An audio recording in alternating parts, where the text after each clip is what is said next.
In the age of book banning, prohibiting certain courses, and other forms of censorship within education, truthful, genuine stories that involve multiple perspectives have become increasingly rare.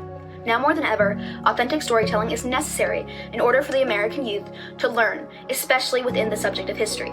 My dream for a better learning environment is one where people use critical thinking skills to learn true stories. I want to participate in building a community that offers opportunities for everyone to learn real stories and uplift those with ties to them. Christy Coleman, a public historian and 2022 Strong Men and Women in Virginia honoree, has made this her life's work. As the daughter of two history teachers, she has seen the many sides of history-based work, starting out as a historical character interpreter to now working in administration. Her work with history has traveled outside just museums and classrooms. She has appeared in documentaries, served as the history consultant on the movie Harriet, and co-chaired the Richmond Monument Avenue Commission. Coleman has established a reputation of having a very sobering way of teaching history, never shying away from any part of history, no matter how shameful it may be. She drew controversy when she worked as the director of Black history in colonial Williamsburg in the mid-1990s, when she staged the auction of an enslaved family. While many thought of this as distasteful, others applauded for her commitment to showing the realities of America's past. I had the honor of meeting Ms. Coleman as a junior docent at the Jamestown-Yorktown Foundation, where Ms. Coleman currently works as the executive director. At the end of the summer celebration, Ms. Coleman recognized how important the work we were doing was, encouraging us to follow the path she paved, so that museums were there to serve as a fun activity, but also as a way to educate the public, especially when restrictions on teaching history in public schools are appearing at a rapid speed. In my own life, my work as a docent allows me to inform the public, especially students, to engage in the authentic parts of our history and reflect on how past wrongs still affect society today.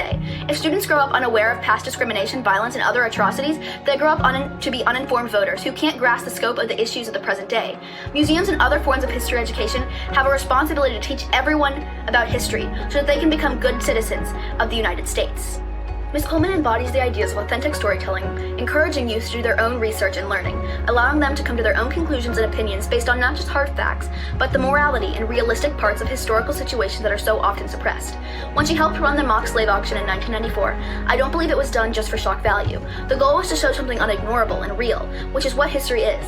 People often forget that history isn't some fictitious story used to fill time in school, but the real-life experiences of people who had families, plans, and emotions. It has become easier than ever to ignore the past, feel removed from it, like it doesn't matter.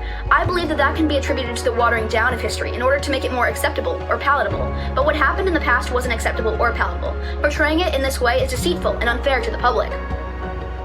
History is not going to be pretty.